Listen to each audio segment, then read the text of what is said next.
Sunday, howdy doody. Different type of video. This one. It's kind of a bit of a throwback to YouTube days with all the modern stuff rolled in, or something like that. And we'll start as to kind of give a flavour with this Financial Times article, Thinking Fast and Slow. Why even experts must rely on intuition and often get it wrong. Now, if I was to ask you who were the most influential, as in politically influential, winners of the Nobel Prize for Economics, you'd probably be divided between Krugman and Stiglitz. Probably, eh? I would not go for either at all. I'd certainly and emphatically go for Danny Kahneman. I'll read the first part of this to give us a bit of a flavour of what's going on here. There have been many good books on human rationality and irrationality, but only one masterpiece. That masterpiece is Daniel Kahneman's Thinking Fast and Slow. Kahneman, a winner of the Nobel Prize for Economics, distills a lifetime of research into an encyclopedic coverage of both the surprising miracles and the equally surprising mistakes of our conscious and unconscious thinking. He achieves an even greater miracle by weaving his insights into an engaging narrative that is compulsively readable from the beginning to the end. My main problem in doing this review was preventing my family members and friends from stealing my copy of the book to read it for themselves. Now, you just have to take my word for it that Kahneman's work is more influential in the White House than Stiglitz or Krugman, in my opinion anyway. Should I go on? I'll tell you why I'm doing this video. One reason, 2 days ago, I wrote a comment to, somebody saying that in replying to their comment on Over the Peak, that they really should stop this thinking thing because they're really not very good at it. Now, this has been nagging on my conscience, as we call it, because I knew what I was talking about, but a comment like that, if it was out of the blue, would be very insulting. But it's not as though it wasn't the first time that I'd just come out with it. I mean, I'd had other comments that edged towards that in the past. And I kind of assuaged my conscience by knowing that I knew what I was talking about. Now, should I go on to the next part? No, I'll go on to a little more. Yesterday, Saturday, was the first time in, 4 years it'd be, that I didn't listen to Financial Sense News Hour. That used to be my regular Saturday, put it on my ears and listen to Jim and John doing their jolly talking. And it was the first time I decided, really. And I'd been kind of edging out of it. I'd record the weekend one, the Saturday one, and all the midweek ones and have them, through the iPod thing. But when they came up, I was just, as soon as they became boring, which was very, very quickly, I'd just go on to the next one, and then go on to the next one, and then go on to the next one. And Saturday I realised that there was really no point recording it because I probably wasn't going to listen to it. Okay, that takes care of that a little. And I'll go on to the last link or snip that I'm going to do from the Kahneman article. Kahneman presents our thinking process as consisting of two systems. System 1, thinking fast, is unconscious, intuitive and effort-free. System 2, thinking slow, is conscious, uses deductive reasoning and is an awful lot of work. System 2 likes to think it is in charge, but it's really the irrepressible System 1 that runs the show. There is simply too much going on in our lives for System 2 to analyse everything. System 2 has to pick its moments with care. It is lazy, but out of necessity. Right, where should I go with next? Okay, so I just touched on Financial Sense, and one of the things that was getting me annoyed about Jim, and a bit John, was I thought that they were, Jim mainly, was putting stuff through a right-wing prism. Everything was starting to be fed through a right-wing prism. In the old days, for the 4 years, he's always had this thing about inflation, and that was fine. He was an inflationista, as we call them. But that was fine. The inflationary prism that everything went through, talking to John Williams of Shadow Stats and all that sort of stuff, I understood it, and it was acceptable because he very much tried to balance out the show by getting people on with different views. But he's been so right-winged lately that it just annoyed me. Now, in my MP3 listening, iTunes and that sort of stuff, I've always tried to balance the right-wing with the left-wing stuff. Now, I am probably by birth, let's say, right-wing, as in, although I was not brought up in any political way and have lived my life apolitically, as in not politically at all, if I would have an inclination that was from my upbringing, it would be right-wing. And certainly when I'd listen to Jim, I'd always try and balance that out with, let's say, Democracy Now!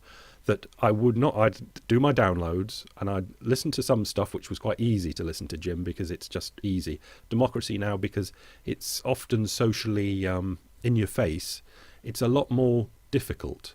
But I would not let myself go through a round of downloads without listening to every bit of Democracy Now!, let's say. And there were 3 or 4 other left-wing things that I would listen to. And I'd listen...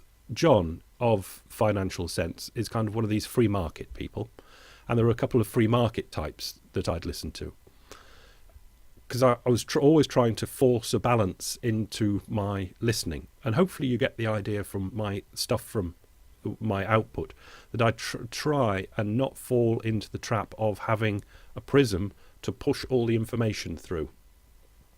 It's so easy to do.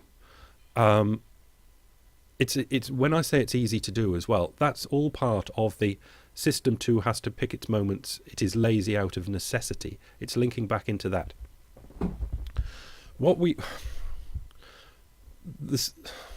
I don't know how far back to go. I think a lot of you know my old YouTube videos. But basically what I think we've got is the System 2 that does the, what did he say again? Likes to think it's in charge, but it's really the irrepressible System 1 that runs the show. And System 2 is conscious, uses deductive reasoning, an awful lot of work.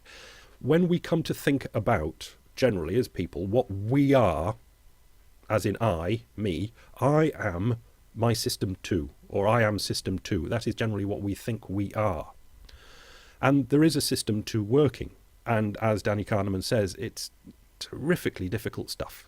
It's cluck-clunk, cluck-clunk, cluck-clunk. When in the background, System 1, the unconscious processing, is going on like a computer processor, as opposed to the System 2, cluck-clunk, cluck-clunk, cluck-clunk. But we think we are the cluck-clunk, cluck-clunk, cluck-clunk. Maybe because, I don't know why, it's all too difficult. That's why it took me thousands of videos on YouTube not to understand it. But we think we are number 2. When 99.99% of the thinking is done by System 1.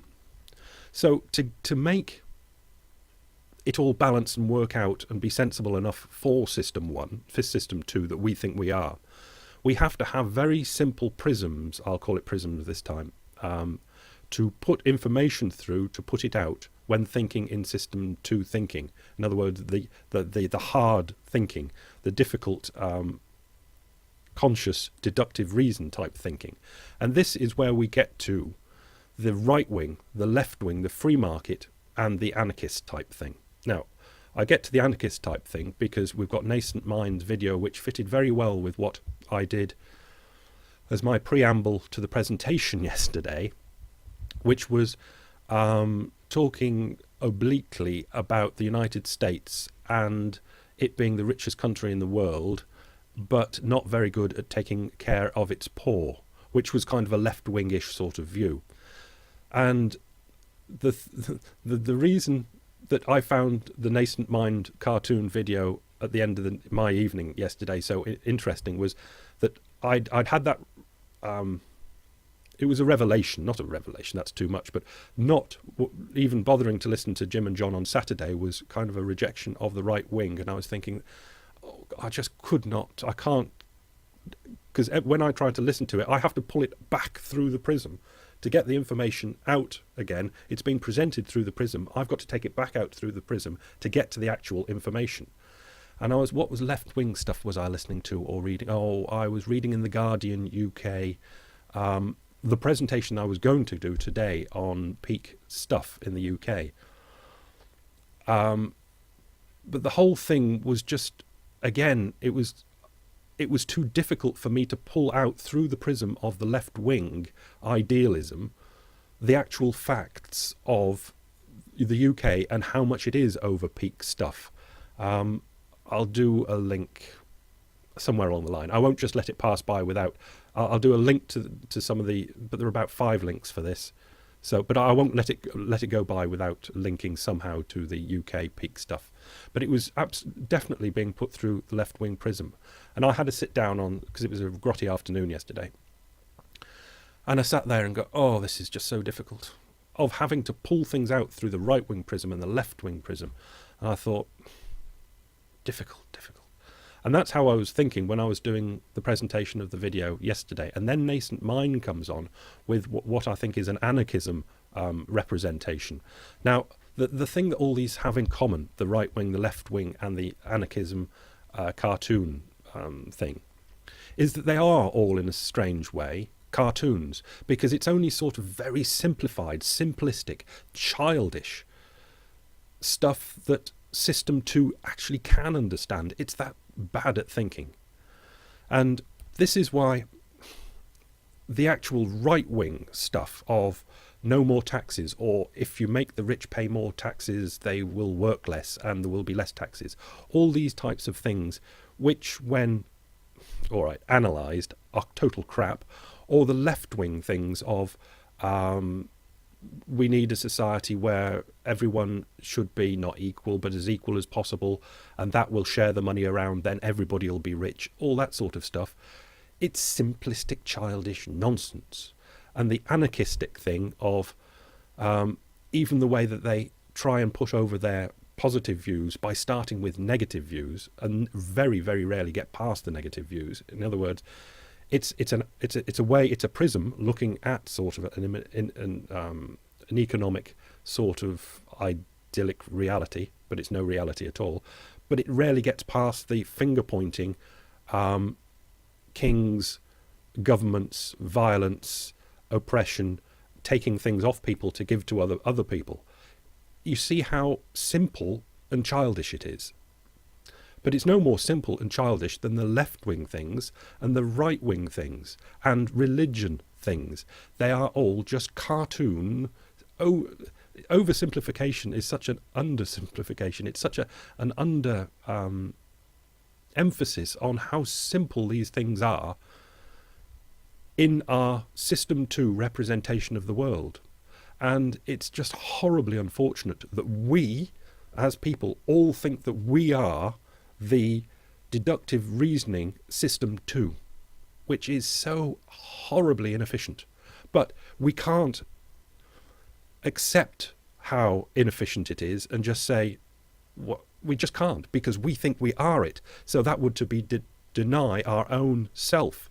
So most everybody in the world has their right-wing prism, their left-wing prism, their free market or anarchistic prism, or their religion prism, because that is just simplifies the world enough that it can go for a little bit of analysis in System 2 thinking and come out as what they think of the world. That is what they think is the way things are. And all of these ideas turn to ideals and dogmatic. And the more dogmatic it gets, the better, because that obviates the necessity of any thought as well. All of these systems just try to simplify it so much because System 2 is so inefficient at actually thinking. And this is why we get these grotesquely simplified models that in no way at all represent any sort of representation of real reality, which is fantastically complicated.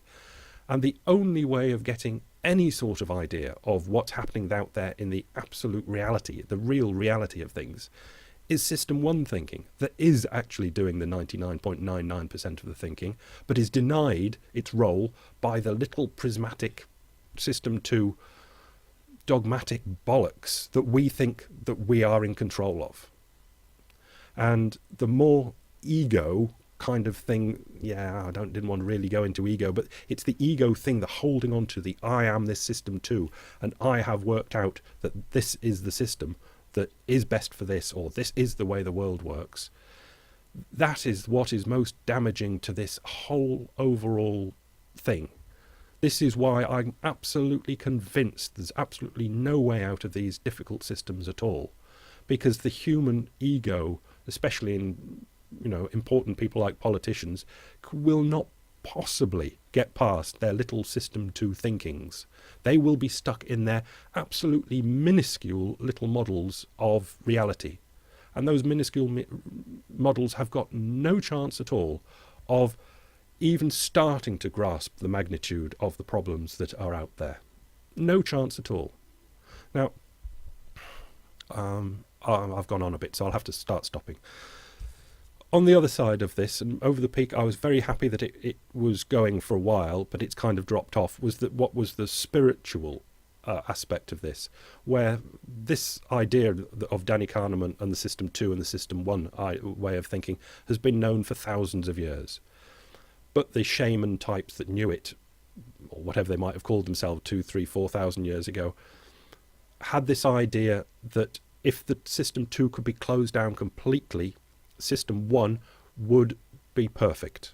It would work the perfect systems out, because the System 1 working on its own without any System 2 would be divine, or some other word like that. Now, although I very much go with the Danny Kahneman idea of the System 2 and System 1, and more that System 2 can be crushed, and a reliance, because you don't actually have to rely on System 1. If System 2 is oppressed, compressed, depressed, System 1 was doing the job anyway. System 2 was only ever a front for explanation in the pub or in the parliament. But the whole idea that if it's completely done away with, then life will be spiritually wonderful because System 1 does know the way, that I do not go that far. But somewhere between repressing System 2 and the divinity of the workings of System 1 is probably where the road that we should maybe be taking, because sticking with what we have at the moment and reliance on puerile little models of left-wing, right-wing, free market, anarchistic, religious, whatever it might be, any model, I mean, you'll probably know more. They're so easy to spot because they're just such oversimplified cartoon models of what we, in our honest moments, know is so fantastically complicated and impossible to put into a little cartoon model that they're a waste of space. But we believe that we have created this wondrous cartoon model of... And that is what dominates our lives, the right wing, the left wing, the religious nut, the anarchistic nut. But I mean, they're all nuts because they in some way think that this pathetic little model in some way models reality, when obviously it doesn't. But their ego is so tied up with this System 2 model that they'll never give it up. And that's what our entire news and all the powerful, influential people are always on about. They just cannot get over their little plastic models, and I don't think they ever will. So we are absolutely and totally doomed. And because of that, they've got to fight for their little models.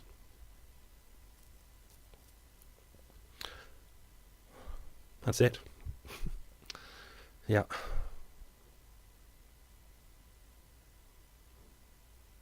What I'm thinking of is there a way that we, which is mostly for all of us, the System 2 models, can we get towards more System 1 type thinking? And it's this, again, thousands of YouTube videos. It either happens for you or it doesn't. You either are that way or you're not. You can be influenced to be more that way. You can be influenced to be more System 2 thinking. And influences between different types of System 2 thinking can go on, but generally people always just cling on to their little System 2 model that they've got, and there's just no shifting people from it. That's it.